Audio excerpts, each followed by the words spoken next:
সর্বোচ্চ আদালতের রায়ে সংবিধানে ফিরল তত্ত্বাবধায়ক সরকার ব্যবস্থা। আপিল বেঞ্চের সর্বসম্মত রায় চতুর্দশ নির্বাচন থেকে কার্যকর। সমস্ত বিষয়ের উপরে বিচার বিশ্লেষণ করে দেশের সর্বোচ্চ আদালত আপিল বিভাগ আজকে যে রায়টি দিয়েছে, আজকের রায়ের ফলে আবার তত্ত্বাবধায়ক ব্যবস্থা ফিরে এসেছে। কেয়ারটেকার গভর্নমেন্ট হলো এরকম একটা পিলার, এটিকে সরিয়ে ফেললে অবাধ নির্বাচন সম্ভব নয়, অবাধ নির্বাচন না হলে ডেমোক্রেসিও সম্ভব নয়। অর্ধ কোটি টাকার পণ্য সহ চট্টগ্রাম বন্দর থেকে ফের কন্টেইনার উধাও। 9 মাসে একাধিক চুরির ঘটনায় মেলেনি হদিস, অগ্রগতি নেই তদন্তে। তারা তদন্ত কতদিন করবে, কতদিন আমরা রেজাল্ট পাবো, এই বিষয়ে কিন্তু কোনো সুরাহা নেই। রাঙামাটিতে 36 ঘন্টার হরতাল, টায়ার জ্বালিয়ে ও গাছের গুঁড়ি ফেলে সড়ক অবরোধ। দোকানপাট, সড়ক ও নৌযান বন্ধ থাকায় ভোগান্তি। এবং নভেম্বরে দুদিনের বৃষ্টিতে উত্তরের কৃষিতে সংকট, রোপণের পর মাঠেই নষ্ট ফসল। অসময়ের বৃষ্টিতে ক্ষতি প্রায় 3 কোটি টাকা।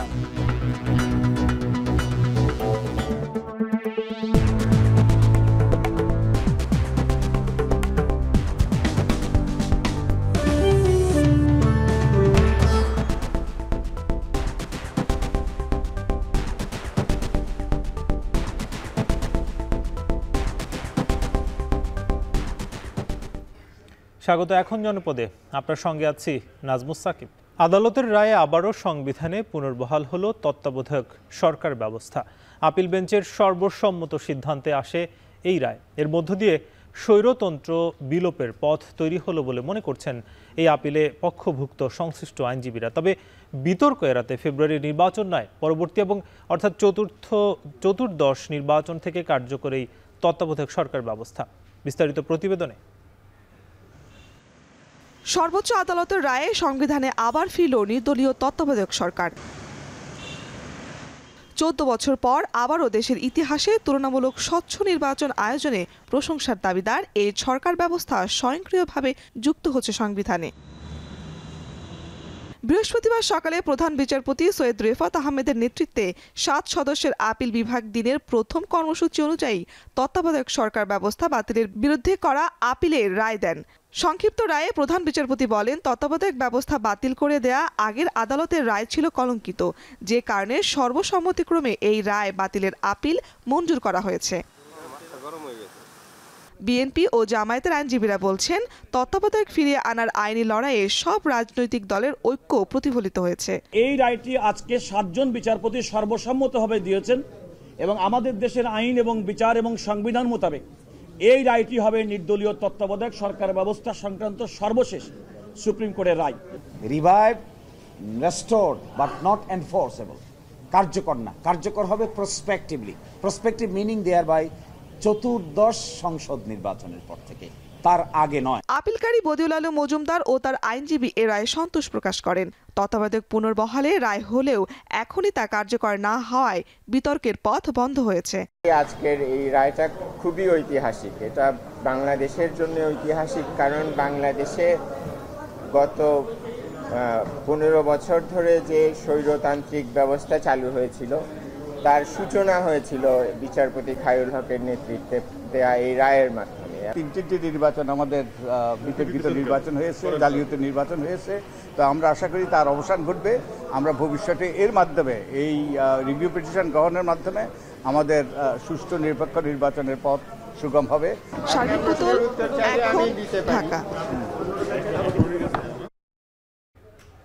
সর্বোচ্চ আদালতের রায়ে সংবিধানে ফিরল তত্ত্বাবধায়ক সরকার ব্যবস্থা। চতুর্দশ নির্বাচন থেকে কার্যকর হচ্ছে এই ব্যবস্থা। এই বিষয়ে জানাতে হাইকোর্ট থেকে যুক্ত হচ্ছেন সহকর্মী আজহার লিমন। লিমন, জানতে চাই যে চতুর্দশ নির্বাচনে তত্ত্বাবধায়ক সরকার ব্যবস্থার প্রধান কে হবেন এবং সেটি কি প্রধান বিচারপতি হবেন? সেই আইনি ব্যাখ্যা কি পাওয়া গেল?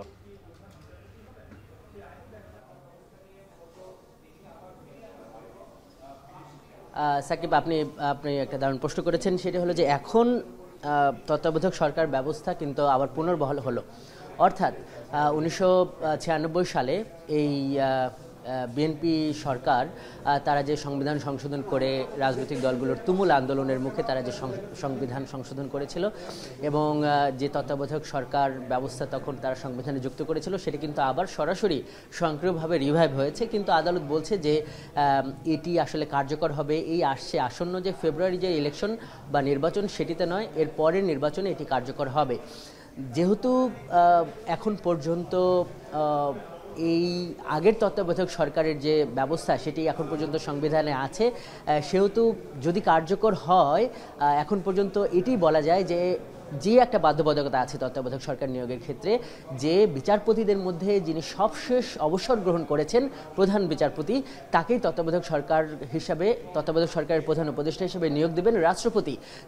যদি তিনি রাজি না হন তাহলে তার আগের প্রধান বিচারপতি, এভাবে যদি কাউকে না পাওয়া যায় তাহলে আপিল বিভাগে যিনি সবশেষ অবসর গ্রহণ করেছেন আপিল বিভাগের তিনি যদি না হন এভাবে আরও পিছিয়ে যাবে, অর্থাৎ বিচারপতিদের মধ্য থেকে নিয়োগের একটা বাধ্যবাধকতা এখন এই ত্রয়োদশ সংশোধনীতে বা এই সংবিধানের যে 58 খ অনুচ্ছেদ আছে সেখানে এভাবে বর্ণিত আছে। কিন্তু সমস্যাটা হলো যে এই 5 আগস্টের গণঅভ্যুত্থানের পর এই তত্ত্বাবধায়ক সরকারের যে নতুন ধারণায় আলাপ আলোচনা হয়েছে এবং জুলাই জাতীয় সনদে যেটি আছে সেটি কিন্তু এমন নয়, সেখানে কিন্তু রাষ্ট্রপতি নয়, সেখানে কিন্তু এই তত্ত্বাবধায়ক সরকারের এই প্রধানটা নির্বাচিত হবে এক ধরনের সব পক্ষের মতামত নিয়ে, যেটি বলা হয়েছে যে সেখানে সরকার দল থাকবে, বিরোধী দল থাকবে এবং সংসদের যে তৃতীয় বিরোধী দল তাদেরও প্রতিনিধি থাকবে।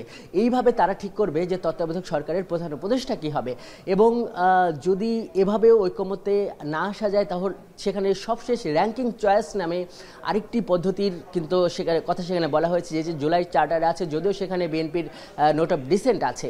তো যেটি স্পষ্টতই এখানে একটা জটিলতা এখনও আছে সাকিব, সেটি হলো যে তত্ত্বাবধায়ক ফিরেছে, কিন্তু এই তত্ত্বাবধায়ক কি 14 সালের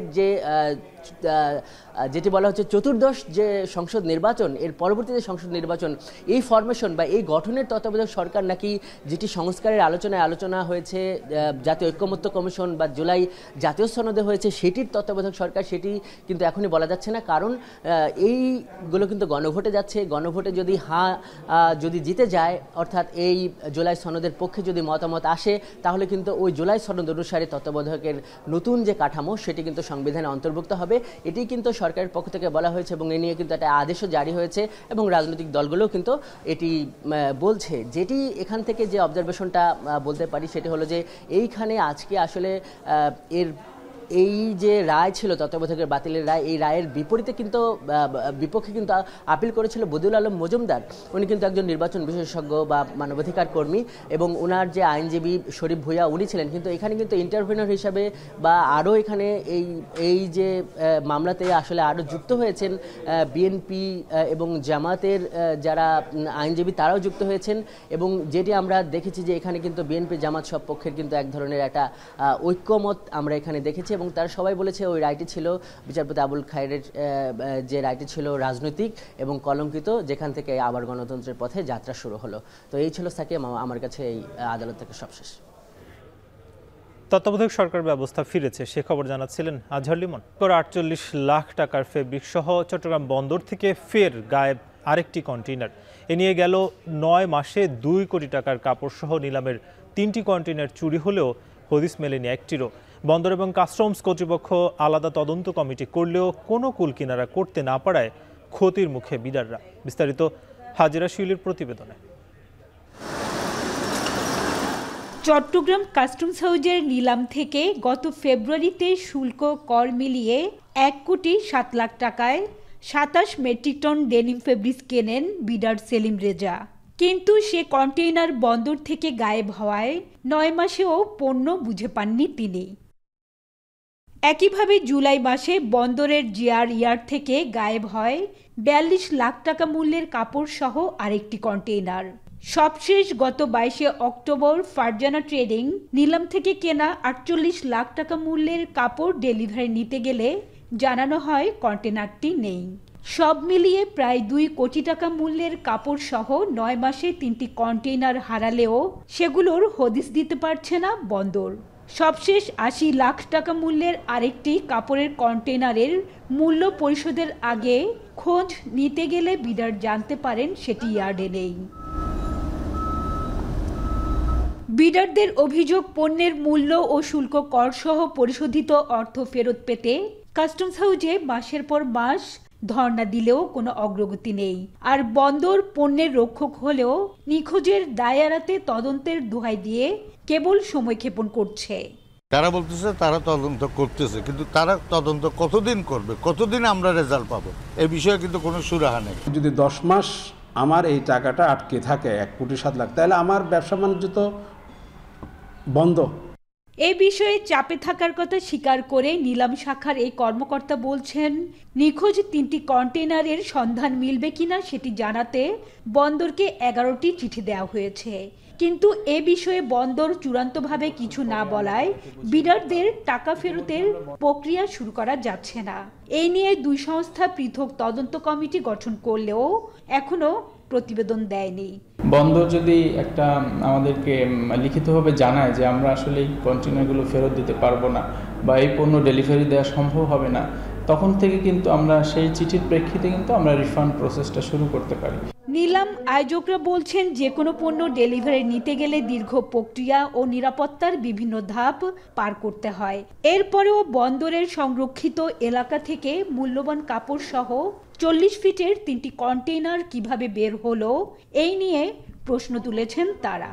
এতে নিলামে বিডারদের অংশগ্রহণ কমেছে বলে অভিযোগ তাদের। 3 থেকে 4টা স্টেপ, সিকিউরিটি স্টেপ পার হয়ে ফাইনালি গাড়িটা বের হয় আর কি। তো এতগুলো স্টেপের মাধ্যমে কীভাবে আসলে এই ধরনের কন্টেইনার গায়েব হবে, এটা বোধগম্য নয়। এসব ঘটনায় তদন্ত চলছে জানালেও কোনো বক্তব্য দেয়নি বন্দর কর্তৃপক্ষ। এতে নিলামে বিরূপ প্রভাব পড়ার কথা স্বীকার করেছেন কাস্টমস কর্তৃপক্ষ। হাজরা শিউলি, এখন, চট্টগ্রাম। সংযুক্ত আরব আমিরাতে একদিনে আরও 3টি জাহাজ রপ্তানি করতে যাচ্ছে ওয়েস্টার্ন মেরিন শিপইয়ার্ড লিমিটেড। এ নিয়ে চলতি বছরে 5টি জাহাজ রপ্তানি করছে এই প্রতিষ্ঠান। চট্টগ্রামের পটিয়ায় ওয়েস্টার্ন মেরিনের শিপইয়ার্ডে ক্রেতা প্রতিষ্ঠান মারওয়ান শিপিংয়ের কাছে জাহাজগুলো হস্তান্তর করা হবে। এ নিয়ে বিস্তারিত জানাতে ওয়েস্টার্ন মেরিন থেকে যুক্ত হচ্ছেন সহকর্মী হাজরা শিউলি। শিউলি, জানতে চাই যে জাহাজগুলো কি ধরনের এবং জাহাজ রপ্তানির বাজার সম্প্রসারণে এই রপ্তানি কেমন ভূমিকা রাখবে? সাকিব, এগুলো হচ্ছে ফেরি শিপ, যেগুলো হচ্ছে নদী পারাপারে ব্যবহার হবে এবং বাংলাদেশে যেভাবে নদী পারাপারে গাড়ি বা অন্যান্য সব কিছু পরিবহন করা হয়, এই ফেরি শিপের মাধ্যমেও সেগুলো পরিবহন করা হবে। এবং ওয়েস্টার্ন মেরিন 2023 সালে মারওয়ান শিপিংয়ের সাথে তাদের প্রায় 700 কোটি টাকার জাহাজ রপ্তানি চুক্তি করে এবং এর মধ্যে 4টি ল্যান্ডিং ক্রাফট বা ফেরি শিপ এবং 2টি টাগবোট এবং হচ্ছে 2টি ট্যাঙ্কার বোট। এর মধ্যে কিন্তু এই বছরে তারা প্রায় 5টির মতো জাহাজ রপ্তানি করতে যাচ্ছে, এই 3টি সহ। এবং আজকে কিন্তু এই জাহাজে হস্তান্তর করা হবে 3টি ফেরি শিপ এবং সে কিছুক্ষণ আগেই হস্তান্তর যে অনুষ্ঠান, সেটি হস্তান্তর কার্যক্রম সম্পন্ন হয়। তো আসলে জাহাজ রপ্তানি শিল্পকে আমাদের রপ্তানির ক্ষেত্রে একটি বিশাল সম্ভাবনাময় বাজার বলে ধরা হচ্ছে এবং বিশ্বের জাহাজ রপ্তানির বাজার প্রায় $400 বিলিয়ন। সেখানে বাংলাদেশের অবদান মাত্র 1% এবং উদ্যোক্তারা বলছে যে সরকারের নীতি সহায়তা এবং ব্যাংক উচ্চ সুদের কারণে তারা আসলে এই শিল্পে যতটুকু সম্ভাবনা আছে সেই সম্ভাবনাটুকু কাজে লাগানো যাচ্ছে না। এবং এটি একটি ভারী শিল্প এবং এখানে ব্যাপক কর্মসংস্থানের সুযোগ রয়েছে এবং রপ্তানির বাজারও ব্যাপক সম্ভাবনা রয়েছে। এবং এই ওয়েস্টার্ন মেরিন দেশের শীর্ষ জাহাজ নির্মাতা প্রতিষ্ঠান এবং এ পর্যন্ত তারা প্রায় 136টি জাহাজ রপ্তানি করেছে 11টি দেশে এবং এই রপ্তানির মাধ্যমে তাদের আসলে রপ্তানি বাজার নতুন করে খুলছে আর দ্বার খুলছে এবং এই রপ্তানি তাদের অন্যান্য দেশে আসলে রপ্তানিতে সহায়তা করবে। এবং এই অনুষ্ঠানে কিন্তু জাহাজ ক্রয়কারী বা ক্রেতা প্রতিষ্ঠান মারওয়ান শিপিংয়ের ঊর্ধ্বতন কর্মকর্তা সহ সংযুক্ত আরব আমিরাতের যে রাষ্ট্রদূত তিনি উপস্থিত আছেন এবং তারা কিন্তু বেশ সন্তুষ্টি প্রকাশ করেছেন এবং জাহাজগুলো আন্তর্জাতিক মানের এবং তারা যথাসময়ে জাহাজগুলোকে তাদের কাছে হস্তান্তর করতে পারে তারা সন্তুষ্টি প্রকাশ করছেন। তো এই ধরনের আগামীতে তারা আরও আশা করছেন অন্যান্য দেশে, বিশেষ করে ডেনমার্ক, নরওয়ে তো তারা ফিশিং ভ্যাসেল সহ অন্যান্য জাহাজ রপ্তানি করতে সক্ষম হবেন এবং সেজন্য তারা সরকারের নীতি সহায়তা চেয়েছেন। তো এখন কিন্তু অনুষ্ঠান চলছে এবং এই যে জাহাজ হস্তান্তর অনুষ্ঠানটি এবং কয়েকদিনের মধ্যেই জাহাজগুলো আসলে ক্রেতা প্রতিষ্ঠান বাংলাদেশ শিপিংয়ের কাছে হস্তান্তর করা হবে এবং দেশে যে অন্যান্য আসলে রফতানির জাহাজ রফতানিকার প্রতিষ্ঠান আছে তারাও বেশ আশাবাদী যে যেহেতু এই জাহাজগুলো বেশ মানসম্মত এবং বিশ্বের যে অন্যান্য যে প্রতিযোগী দেশগুলো আছে তাদের কাছ থেকে বাংলাদেশ ধীরে ধীরে এই জাহাজ রফতানির বাজারে তাদের অবস্থান করে নেবে এবং বলছে যে পোশাক শিল্পের পর কিন্তু এই শিল্পটি একটি ভারী এবং শ্রমঘন শিল্প, তাই এই শিল্পের যে ব্যাপক সম্ভাবনা সেগুলো কাজে লাগাতে জন্য সরকারের যে রফতানি তহবিল বা ঋণ সহায়তা তহবিল ছিল 2000 কোটি টাকা, সেটিও তারা কিন্তু ব্যবহার করতে পারছেন না। চট্টগ্রাম থেকে জাহাজ রপ্তানির খবর জানাচ্ছিলেন হাজেরা শুলি। এদিকে শ্রীলঙ্কার নৌবাহিনীর ৭৫ বছর পূর্তি উপলক্ষে আয়োজিত আন্তর্জাতিক ফ্লিট রিভিউতে অংশ নিচ্ছে বাংলাদেশ নৌবাহিনী। সকালে নৌবাহিনীর আধুনিক যুদ্ধজাহাজ বানৌজা প্রত্যয় চট্টগ্রাম নৌঘাটি থেকে ছেড়ে যায়। শ্রীলঙ্কার কলম্বোতে ২৭ থেকে ৩০ নভেম্বর পর্যন্ত এই রিভিউ অনুষ্ঠিত হবে। জাহাজটিকে আনুষ্ঠানিকভাবে বিদায় জানান চট্টগ্রাম নৌ অঞ্চলের প্রধান commander rear admiral Mohammad Mainul Hasan. জাহাজটির নেতৃত্বে রয়েছেন ক্যাপ্টেন তৌহিদুল হক ভুইয়া। ২৯ জন কর্মকর্তা সহ মোট ১৫০ জন নৌ সদস্য রয়েছে বহরে। জাহাজটি আগামী ৫ ডিসেম্বর দেশে ফিরবে বলে আশা করা হচ্ছে।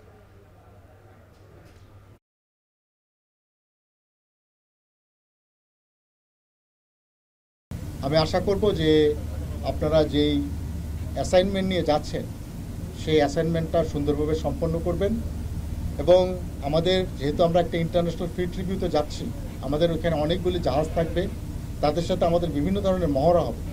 সো এই এক্সারসাইজগুলিতে আমরা পার্টিসিপেট করব এবং আমাদের যে প্রফেশনালিজম সেটা আমরা বজায় রাখবো এবং তাদেরকে দেখাতে সক্ষম হব। অ্যাটর্নি জেনারেল কথা বলছেন সর্বোচ্চ আদালতে, আমরা সেখানে যুক্ত হতে চাই। আনা হয়েছিল সেইটাকে সংবিধানের সাথে সাংঘর্ষিক না বলে এটাকে সাংবিধানিক হিসাবেই ঘোষিত হলো। তত্ত্বাবধায়ক ব্যবস্থা বাংলাদেশের গণতন্ত্রের জন্য একটি সহায়ক ব্যবস্থা হিসেবেই হয়তো ফুল জাজমেন্টে আসবে, কারণ কনক্লুশন যেটা আসছে এই লাইনে সাবমিশনের বেসিসে। আজ থেকে বাংলাদেশের মানুষ আগামী দিনে নিজের ভোট নিজে দিতে পারবেন। দিনের ভোট রাতে হবে না, মৃত মানুষ এসে ভোট দিয়ে যাবেন না, এরকম একটি গণতান্ত্রিক মহাসড়কে চলা শুরু করলেন বলে আমরা মনে করি। চাই সেটা হলো যে মানে যদি পরের নির্বাচনে এটা হয় তাহলে কি যে ৫৮ গ অনুসারে প্রধান বিচারপতি তত্ত্বাবধায়ক প্রধান হবে, মানে জুলাই সনদে কিন্তু আবার নতুন একটা ফরমেশনের কথা আসলে তখন দেখা যাবে। পুরা জাজমেন্ট আসলে তখন আমরা ডিটেইলসটা পাবো। স্যার, পঞ্চদশ সংশোধনীতে তত্ত্বাবধায়ককে সাংবিধানিক ইতে বাতিল করা হয়েছিল। এই পঞ্চদশ সংশোধনী মামলা এখনো পেন্ডিং আছে আপনাদের।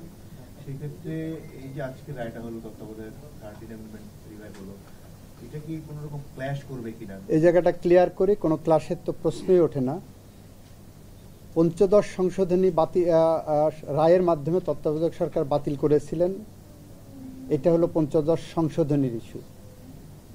এটা হাইকোর্ট এটাকে অসাংবিধানিক বলেছে অন দ্য গ্রাউন্ড যে এটাই আনা হয়েছিল,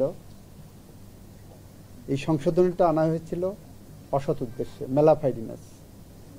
আমাদের একটা আপনারা জানেন যে ম্যালাফাইডিনেস ভিসিয়েটস everything.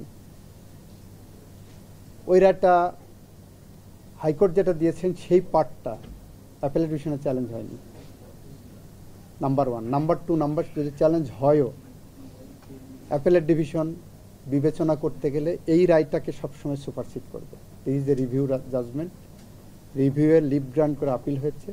This judgment will supersede any other findings. ওইটা অন্য গ্রাউন্ডে পঞ্চদশ সংশোধনীর ওই অ্যামেন্ডমেন্টটাকে হাইকোর্ট ডিভিশন বাতিল করেছেন, ওইটা কিন্তু চ্যালেঞ্জ হয়নি। চ্যালেঞ্জ হয়েছে যেগুলো বাতিল চেয়েছিলেন কিন্তু হয়নি সেই পয়েন্টগুলোতে, নট অন 15th অ্যামেন্ডমেন্ট। এখন তো যে অবস্থা আছে সেই অবস্থায় নির্বাচন হচ্ছে, এই বর্তমান যে নির্বাচন। হ্যাঁ, তত্ত্বাবধায়ক সরকারের ফরমেশনটা কি স্যার হ্যাঁ না ভোটের মাধ্যমে কি নির্ধারিত হবে? না, এটা রেস্টোর্ড হয়েছে। রেস্টোর্ড হওয়া মানে, এবং বলে দিয়েছেন অ্যাপিলেট ডিভিশন যেটা, দ্যাট উইল সুপারসিড এভরিথিং। পূর্বাবস্থায় ফিরে গেল এবং এটা কার্যকরী হবে নেক্সট পার্লামেন্ট ডিজলভ হওয়ার পরবর্তী 15 দিনের মধ্যেই যেটা আছে সেই বিধানটা পুনর্বহাল হলো। জুলাই সনদে স্যার তত্ত্বাবধায়ক সরকার ব্যবস্থার যে রূপরেখা সেখানে করা হয়েছে, আগামী ত্রয়োদশ সংসদ নির্বাচন, এটা পার্লামেন্টের কিছু ডিসক্রিপশন তো থাকবে। আমরা যেমন বলেছি, আমরা সাবমিশনের সময় বলেছি, তত্ত্বাবধায়ক সরকার বা সাংবিধানিক কোনো বিধান কোরআন বা বাইবেল না। আমরা বলেছি এই রায়ের মাধ্যমে এমন কিছু আসবে না যেটা কোরআন বা বাইবেলিক হয়ে যাবে।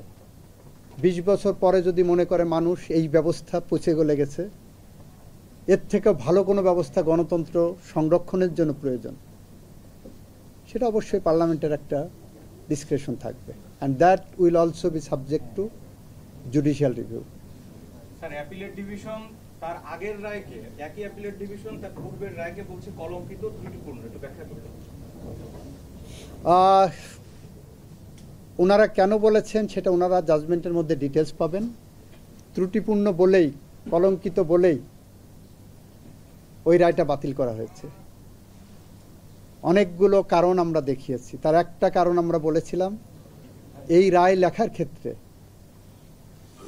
খায়রুল হক সাহেব সহ তার যারা সহযোগী ছিলেন তারা দণ্ডবিধির 219 ধারায় অপরাধ করেছেন। রায়, আমরা বলেছি রায়টা কি, আমাদের আইনে রায়ের ডেফিনেশনে বলা হচ্ছে যখন প্রোনাউন্স করা হয়, আপনি মুখ দিয়ে যখন বলে ফেললেন এইটা রায়, দ্যাট ইজ দ্য রায়। ওইটা পরিবর্তনের পদ্ধতি আছে আইনেই, যে ওইটা হয় ওনারা নিজেরা সুমোটো একটা রিভিউ পিটিশন, রিভিউ নাম্বার ফেলে পরিবর্তন করতে পারতেন, অথবা অন্য কেউ এটা রিভিউ করে এটা পরিবর্তন করতে পারতেন। সেইটা না করে প্রোনাউন্স জাজমেন্টকে ওনার নিজের ইচ্ছা মতো যে পরিবর্তন করে দিলেন। It is a commission of offence under section 219 of the penal code.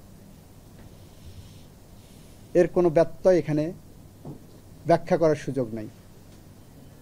Sir, ওই সময় তো স্যার একটা আপিল বিভাগের শুনানি হয়েছিল, তখন স্যার একটা ব্যাখ্যা ছিল, ব্যাখ্যা দিয়ে স্যার রায়টা দিয়েছিল। এখন বলছে এটা কলঙ্কিত এবং ত্রুটিপূর্ণ।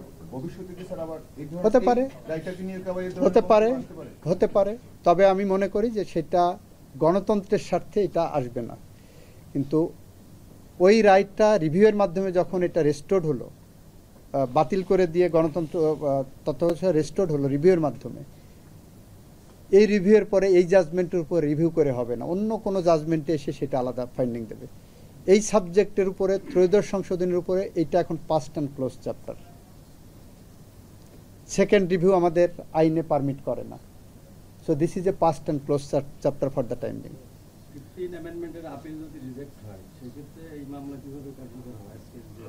15th অ্যামেন্ডমেন্টে এই পয়েন্ট তো যায়নি।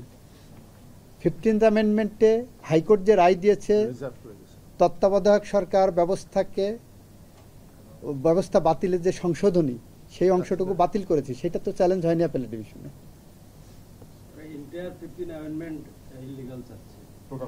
সেটা তো অন্য পয়েন্টগুলোতে, কিন্তু যে পয়েন্টে হাইকোর্ট জাজমেন্ট দিয়ে দিয়েছেন সেই পয়েন্ট তো আর যাদের পক্ষে দিয়েছেন সেই পয়েন্ট তো উপরে চ্যালেঞ্জের সাবজেক্ট না, সেখানে তো রেজ হবে না, সুযোগও নেই। কারণ কি চ্যালেঞ্জ করবেন, হাইকোর্ট তো আপনার পক্ষেই দিয়েছে। একটা সংশোধনী আনতে যখন হয় তখন অনেক কিছু পরিবর্তন হয়, সংবিধান আবার ছাপাতে হয় নতুন করে সবকিছু করতে হয়। আপনাকে এই শর্ট অর্ডারে সংবিধান ছাপানোর বিষয়ে বলবেন না?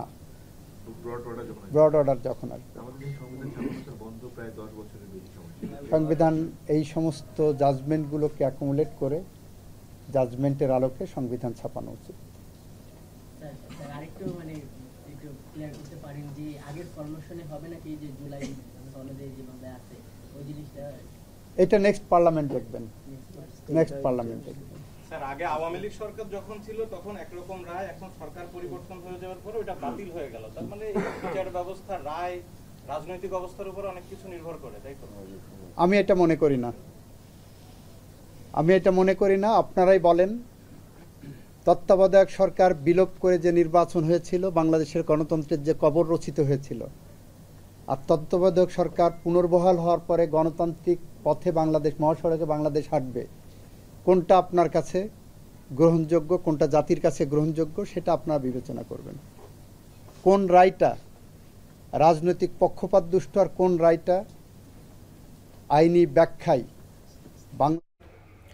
তত্ত্বাবধায়ক সরকার ব্যবস্থা বিষয়ে কথা বলছিলেন অ্যাটর্নি জেনারেল, সরাসরি যুক্ত ছিলাম সেখানে। শিক্ষক নিয়োগে কোটা বৈষম্যের অভিযোগে রাঙামাটিতে চলছে 36 ঘন্টার হরতাল। এতে বন্ধ রয়েছে দোকানপাট। এছাড়া সড়ক এবং নৌযান বন্ধ থাকায় সীমাহীন ভোগান্তিতে পড়েছেন সাধারণ যাত্রী এবং পর্যটকরা। এ নিয়ে আরও জানাতে রাঙামাটি থেকে যুক্ত হচ্ছেন জিয়াউর রহমান জুয়েল। জুয়েল, জানাবেন যে বর্তমানে পরিস্থিতি কেমন দেখছেন, এবং যেহেতু পর্যটন এলাকা সেক্ষেত্রে পর্যটকদের নিরাপদ যাত্রার ক্ষেত্রে কর্তৃপক্ষ কি উদ্যোগ নিয়েছে? সাকিব, একটুখানি বলে রাখি যে সর্বশেষ হাইকোর্টের আদেশ অনুযায়ী সারা দেশে নিয়োগের ক্ষেত্রে 93% মেধা তালিকায় এবং 7% কোটা। এই বিষয়টি কিন্তু আসলে রাঙ্গামাটির যে পার্বত্য জেলা পরিষদ সেটি আসলে প্রতিপালন করছে না, এমন অভিযোগ তুলেই আজকে যে হরতালের কর্মসূচি 36 ঘন্টা সেটি পালিত হচ্ছে ভোর 6টা থেকেই। গতকাল আসলে কোটা বিরোধী যে ঐক্যজোট রয়েছে, সচেতন শিক্ষার্থী রয়েছে, তারা একসাথে এই কর্মসূচিটি ঘোষণা দিয়েছেন। আর সকাল থেকে আমরা দেখেছি প্রতিটি গুরুত্বপূর্ণ স্থানগুলোতে, বিশেষ করে যে গুরুত্বপূর্ণ পয়েন্টগুলো রয়েছে সেখানে আন্দোলনকারীরা এই টায়ার জ্বালিয়ে এবং গাছের গুড়ি ফেলে মূলত তারা এই হরতাল কর্মসূচিটি পালন করছেন। তবে এর পাশাপাশি আমরা দেখেছি সেনাবাহিনী, বিজিবি এবং পুলিশের যে টহল তৎপরতা এবং বিশেষ করে পুলিশের উপস্থিতি রয়েছে ব্যাপকভাবে শহরের গুরুত্বপূর্ণ পয়েন্টগুলোতে আমরা এই অবস্থাটা দেখতে পেরেছি। এর মধ্যে যেটি হয়েছে যে রাঙ্গামাটি শহর থেকে আপনি জানেন যে 8টি উপজেলার সঙ্গে নৌ যোগাযোগ রয়েছে, বিশেষ করে সেই নৌ যোগাযোগগুলো বন্ধ রয়েছে এবং মানুষজন এই প্রান্তে থেকে যেমন তাদের গন্তব্যে যেতে পারছেন না, এবং অন্য উপজেলাগুলো থেকে ওই শহরে যে আসার যে মানুষজন রয়েছে তারা গন্তব্যে পৌঁছাতে পারছে না। একই সঙ্গে রাঙ্গামাটি শহর থেকে ঢাকা, চট্টগ্রাম, খাগড়াছড়ি, বান্দরবান এই যে 4টি রুট রয়েছে সেই রুটে আসলে যানবাহনে একেবারে সব ধরনের যানবাহনই বন্ধ রয়েছে। সবচেয়ে বড় যে ভোগান্তির বিষয়টি সেটি হচ্ছে রাঙ্গামাটি শহরে একমাত্র গণপরিবহন রয়েছে সিএনজি চালিত অটোরিকশা, সেটি একেবারেই বন্ধ, যার কারণে মানুষজনের চলাফেরা একেবারে সীমিত হয়ে গেছে। তবে এখন পর্যন্ত কোনো অপ্রীতিকর ঘটনার সংবাদ আমরা পাইনি। আইন শৃঙ্খলা পরিস্থিতি এখন পর্যন্ত স্বাভাবিক রয়েছে। এই ছিল আমার কাছে সবশেষ। রাঙামাটিতে চলছে 36 ঘন্টার হরতাল, সে খবর জানাচ্ছিলেন জিয়াউর রহমান জুয়েল। কুমিল্লা টাউন হল মাঠে একই দিনে বিএনপির 2 গ্রুপের সমাবেশকে ঘিরে নগর জুড়ে উত্তপ্ত পরিস্থিতি বিরাজ করছে। পরিস্থিতি নিয়ন্ত্রণে মোতায়েন রয়েছে পুলিশ, সেনাবাহিনী সহ আইন শৃঙ্খলা বাহিনীর অতিরিক্ত সদস্য।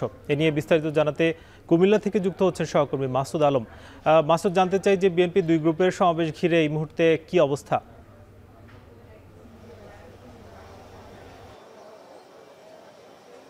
সাকিব, কুমিল্লার টাউন হল মাঠের একই দিনে যে বিএনপি 2 গ্রুপের যে সমাবেশ ডাকা হয়েছিল সেই সমাবেশকে ঘিরে ইতিমধ্যে কিন্তু আমরা দেখেছি যে আইন শৃঙ্খলা বাহিনীর বাড়তি যে নিরাপত্তা সেটি লক্ষ্য করা যাচ্ছে।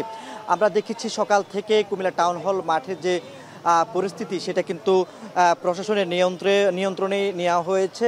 প্রশাসন বলছেন যে 2 গ্রুপের যে পাল্টাপাল্টি একই দিনে একই সকাল এবং বিকেলে সমাবেশ ডাকা হয়েছিল, এতে করে কিন্তু নেতাকর্মী এবং সমর্থকদের মধ্যে উত্তেজনাকর পরিবেশ তৈরি হয়েছে। যে এই যে উত্তপ্ত পরিস্থিতি ছড়িয়ে পড়ার পর নগর জুড়ে এক ধরনের ভীতিকর পরিস্থিতি তৈরি হয়েছে, যার কারণে মূলত হচ্ছে যে গতকালকে রাত্রেই প্রশাসন নিষেধাজ্ঞা জারি করেছেন কুমিল্লা টাউন হল মাঠে কোনো পক্ষকেই সমাবেশ বা কোনো ধরনের প্রোগ্রাম করতে তারা দিবেন না। আজকে সকাল থেকে মূলত হচ্ছে সে নিষেধাজ্ঞা অনুযায়ী আজকে সকাল থেকে আমরা দেখেছি যে পুলিশের এবং সেনাবাহিনী, র্যাব সহ গোয়েন্দা সংস্থার সদস্যদের বাড়তি নিরাপত্তা জোরদার করা হয়েছে। কুমিল্লা টাউন হল মাঠের গেট থেকে শুরু করে ভিতর পর্যন্ত যেখানে মঞ্চ করা হয়েছিল, 2 পক্ষ একই সঙ্গে প্যান্ডেল সাজিয়েছেন,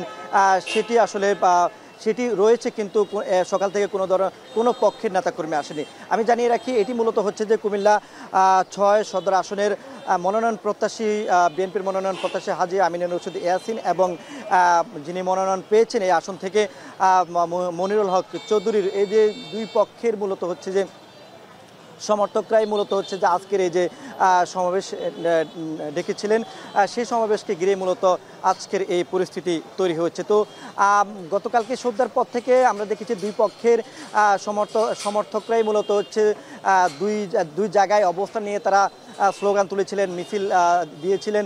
এরপরে যারা নগরবাসী রয়েছেন, যারা আসলে বিকেল বেলায় বা সন্ধ্যার পর থেকে টাউন হল মাঠে এসে একটু সময় কাটান, তারা কিন্তু এই পরিস্থিতি দেখে কিন্তু তারা টাউন হল মাঠ ত্যাগ করেন। এরপরেই প্রশাসন এক এক করে তারা নিয়ন্ত্রণে নেওয়া শুরু করেন, যাতে করে কোনো পক্ষেই এই টাউন হল মাঠে এসে আজকের যে কর্মসূচি সেটা না করতে পারেন। তো এই ছিল সাকিব কুমিল্লা থেকে যুক্ত ছিলেন মাসুদ আলম।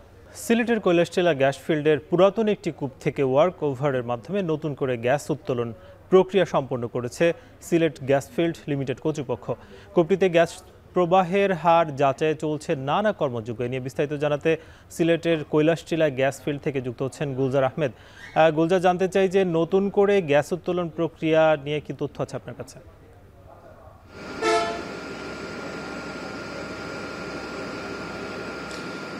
দেখুন, আসলে সিলেটের যে গোলাপগঞ্জের কৈলাসটিলা যে গ্যাস ফিল্ডটি, এটি বাংলাদেশের সবচেয়ে পুরাতন একটি ফিল্ড, যেখানে প্রায় 9টি কূপ রয়েছে। তার মধ্যে 1 নম্বর কূপ আমরা যেখানে দাঁড়িয়ে আছি, অর্থাৎ গোলাপগঞ্জের যে কৈলাসটিলা 1, এটি 1961 সালে মূলত কূপটি আবিষ্কৃত হয়েছিল। তখন পাকিস্তান আমলে শেল অয়েল কোম্পানি কর্তৃক এই কূপটি আবিষ্কৃত হয়। তারপর যখন দেশ স্বাধীন হলো এবং পরবর্তীতে 1983 সালে এই কূপের আনুষ্ঠানিক কার্যক্রম শুরু করে Bangladesh Sylhet gas field limited কর্তৃপক্ষ। তারপরেই থেকে ধারাবাহিকভাবে 1998 সাল পর্যন্ত কূপ উত্তোলন করা শুরু হয়। 98 সালের পর দ্বিতীয়বার সেটি আবার কূপ পুনরায় খননের মাধ্যমে নতুন করে গ্যাস উৎপাদন করলেও 2019 সালে কিন্তু পুরোপুরি বন্ধ হয়ে যায়। 2019 সাল পর্যন্ত এখানে যে পরিমাণ গ্যাসের সন্ধান ছিল, সেটি উত্তোলনের পর পুনরায় ওয়ার্ক ওভারের মাধ্যমে সিলেট গ্যাস ফিল্ড লিমিটেড যে কার্যক্রম শুরু করে, তারই একটি অংশ হিসেবে এই কৈলাসটিলা 1 নম্বর কূপের কার্যক্রম, অর্থাৎ কূপ খননের যে কার্যক্রম ওয়ার্ক ওভারের, সেটি ইতিমধ্যে শেষ করা হয়েছে। বাকি যে আনুষ্ঠানিকতা, অর্থাৎ এখানে প্রায় 2200 ফুট গভীরে আসলে যে গ্যাসের স্তরের সন্ধান পাওয়া গেছে, সেই গ্যাসের সম্ভাব্যতা যাচাইয়ের জন্য এখন প্রকৌশলী যেটি আছে, বিশেষ করে বাংলাদেশের যে কূপ খননকারী প্রতিষ্ঠান বাপেক্স, তাদের কর্মকর্তারা আসলে কর্মযজ্ঞ চালাচ্ছেন। হয়তো আরও 6 থেকে 7 ঘন্টা পর এর নিশ্চয়তা মিলবে। তবে প্রাথমিকভাবে যে তথ্য আমাদের কাছে, এখানে যে পরিমাণ গ্যাস মজুদ আছে, সেটি এখান থেকে প্রায় 5 মিলিয়ন ঘনফুট গ্যাস উত্তোলন করা সম্ভব। এবং এই কর্মযজ্ঞ শুরু হয়েছে প্রায় 4 মাস আগে। এবং সিলেট গ্যাস ফিল্ড লিমিটেড কর্তৃপক্ষের যে 16টি কূপের যে ওয়ার্ক ওভার প্রকল্প, তার মধ্যে 7 নম্বর হচ্ছে এটি। এর আগে 6টি ওয়ার্ক ওভারের মাধ্যমে কাজ শেষ হয়েছে এবং এই কূপ খননের কাজ ইতিমধ্যে কমপ্লিট হলেও আনুষ্ঠানিক প্রক্রিয়ায় যেতে আরও কিছু সময় লাগবে। অর্থাৎ আমরা যতটুকু জানতে পেরেছি, বিকেল 4টা কিংবা 4:30 নাগাদ হয়তোবা যে একটি বাল্ব নিচে যাওয়ার কথা, সেখানে আনুষ্ঠানিক যে প্রক্রিয়া আছে, সেই প্রক্রিয়া শেষ হয়ে গেলে তখন গ্যাসের যে সম্ভাবতা, যে আসলে এখানে কী পরিমাণ গ্যাস রয়েছে এবং চাপ কেমন, আদৌ গ্যাস উত্তোলন করা সম্ভব কিনা, সেই বিষয়টি আসলে কর্তৃপক্ষ নিশ্চিত করবেন। তো এই হচ্ছে সিলেটের যে কৈলাসটিলা কূপ নাম্বার 1-এর যে সার্বিক তথ্য। সাকিব। সিলেট থেকে যুক্ত ছিলেন গুলজার আহমেদ। তো দুদিনের বৃষ্টির সংকটে ফেলেছে উত্তরের কৃষকদের। রোপণের পরপরই নষ্ট হয়েছে রসুন, পেঁয়াজ, সরিষা সহ বিভিন্ন ফসল। বিশেষ করে উঠতি রোপা আমন ধান বৃষ্টিতে ক্ষতিগ্রস্ত হওয়ায় দিশেহারা কৃষক। অসময়ের বৃষ্টিতে প্রায় 3 কোটি টাকার ক্ষতি প্রভাব পড়বে সামগ্রিক উৎপাদনে। তবে পুনর্বাসন প্রকল্পের মাধ্যমে ক্ষতি পুষিয়ে নেওয়ার কথা ভাবছে কৃষি বিভাগ। মাহবুব হোসেনের প্রতিবেদন, ছবি তুলেছেন জাহিদুল ইসলাম সুমন। নভেম্বর মানেই হেমন্তের রোদেলা দিন। ঝকঝকে রোদে হাসি ফুটে ফসলের মাঠে, মিষ্টি রোদ্রে হেসে খেলে ওঠে সোনালী ফসল। কিন্তু এবছর নভেম্বর ধরা দিল ভিন্ন রূপে। টানা 2-3 দিনের বৃষ্টি সংকটে ফেলেছে উত্তরের কৃষকদের। নাটোর সদর উপজেলার দিয়ারভিটা এলাকার কৃষক আতাউর রহমান চলতি বছর নভেম্বরের শুরুতে 1.5 বিঘা জমিতে রসুন চাষ করেন। এতে সার, কীটনাশক, বীজ সহ খরচ হয় অন্তত 2.5 লক্ষ টাকা।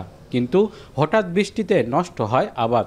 বাধ্য হয়ে আবারও একই জমিতে চাষ করেন রসুন। ফসল ঘরে তোলার আগেই এই বাড়তি খরচ বেকায়দায় ফেলেছে তাকে। এটা রসুন সব নষ্ট হয়ে গেছে, আবার রিপিট করে লাগানো লাগিচ্ছে আর কি। ক্ষতি তো হচ্ছে, আবার রিপিট লাগাতে লাগলে আবার ধরেন পড়া ওরকমই খরচা লাগবে। 40-45 হাজার টাকা, 50 হাজার টাকা খরচা পড়ে যাবে। তার মতো ক্ষতির মুখে পড়েছেন জেলার অন্তত 10,000 কৃষক। অপ্রত্যাশিত বৃষ্টিতে নষ্ট হয়েছে রসুন, পেঁয়াজ, সরিষা সহ বিভিন্ন ফসল। তবে সবচেয়ে বেশি বিপাকে উঠতি ফসল রোপা আমন ধান চাষিরা। বেশিরভাগ বিলে পানি জমে যাওয়ায় পাকা ধানে গজিয়েছে চারা। এতে কমেছে ফলন। বড় ধরনের ক্ষতির মুখে পড়েছেন কৃষক। হঠাৎ করে 2 দিনের বৃষ্টিতে, ঝড়োয়া আবহাওয়াতে আপনার ধান সব পড়ে গেছে। একেবারে মনে করেন যে সব পেঁয়াজ, রসুন, ধরেন সর্ষা, মসুর, এগুলো সব একবারে নিঃস্ব হয়ে গেছে।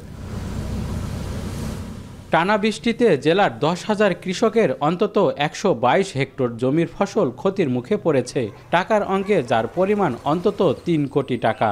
এর প্রভাব পড়বে সামগ্রিক উৎপাদনে। তবে পুনর্বাসন প্রকল্পের মাধ্যমে ক্ষতি পুষিয়ে নেওয়ার কথা ভাবছে কৃষি বিভাগ। পুনর্বাসন যখন আসবে তখন ক্ষতিগ্রস্ত কৃষকদেরকে আমরা এই তালিকায় নিয়ে আসবো আর কি, আওতাভুক্ত করব। তখন হয়তো মানে ধানের পুনর্বাসন কিংবা যে ফসলেরই হোক তাদেরকে আওতাভুক্ত করে এখানে আমরা ক্ষতি পুষিয়ে নেওয়ার চেষ্টা করব। হেমন্তের বৃষ্টি যেন প্রকৃতির এক অপ্রত্যাশিত আচরণ। কৃষকদের এ দুর্ভোগ দু চোখে আঙ্গুল দিয়ে দেখিয়ে দিল জলবায়ু পরিবর্তনের প্রভাব কতটা বাস্তব। তবে নভেম্বর বৃষ্টি যদি নিয়মিত রূপ নেয় তাহলে ভাবতে হবে দেশের কৃষি নিয়ে নতুন করে। সে সাথে আর্থিক ক্ষতির প্রভাব পড়বে পুরো অর্থনীতিতে। মাহবুব হোসেন, এখন নাটোর। ফেনীতে পুরোদমে শুরু হয়েছে রোপা আমন কাটা মৌসুম। 3 দফার বন্যায় ক্ষতিগ্রস্ত হওয়ার পর লাগানো আমনে ভালো ফলন হয় কৃষকের মুখে হাসি ফুটেছে। এ নিয়ে আরও জানাতে ফেনী থেকে যুক্ত হচ্ছে সহকর্মী সোলাইমান ডালিম। ডালিম, জানতে চাই কৃষকের আমন ধান কাটা এবং মাড়াই নিয়ে কি তথ্য আছে আপনার কাছে?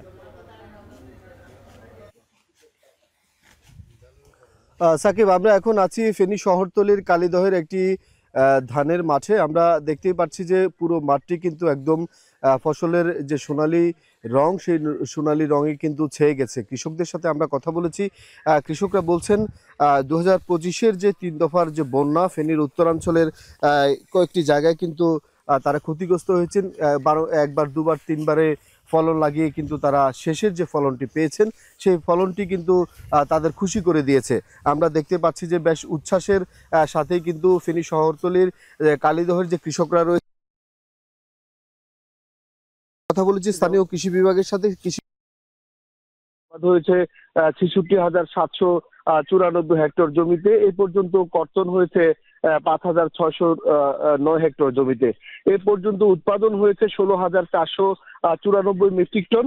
উৎপাদন লক্ষ্যমাত্রা ধরা হয়েছে প্রায় 3.5 লাখ মেট্রিক টন ধান। প্রতি হেক্টর প্রতি খরচ হয়েছে, কৃষি বিভাগ আমাদেরকে যেমনটি জানিয়েছেন, 85,100 টাকা। তবে কর্তন এখনো চলমান, প্রথম দিকে রয়েছে। কৃষি বিভাগ আরো যেটি জানিয়েছেন যে ফেনীতে যেসব জাতসমূহ কৃষকরা চাষ করেছিলেন সেই সব জাতের মধ্যে রয়েছে উপসি জাতের ব্রি, ইরি 11, 75। আমরা কথা বলেছি কৃষি বিভাগের সাথে। কৃষি বিভাগ যেমনটি বলছেন যে ধানের যে দাম সেটি কিন্তু নির্ধারণ করা হচ্ছে 1,000 থেকে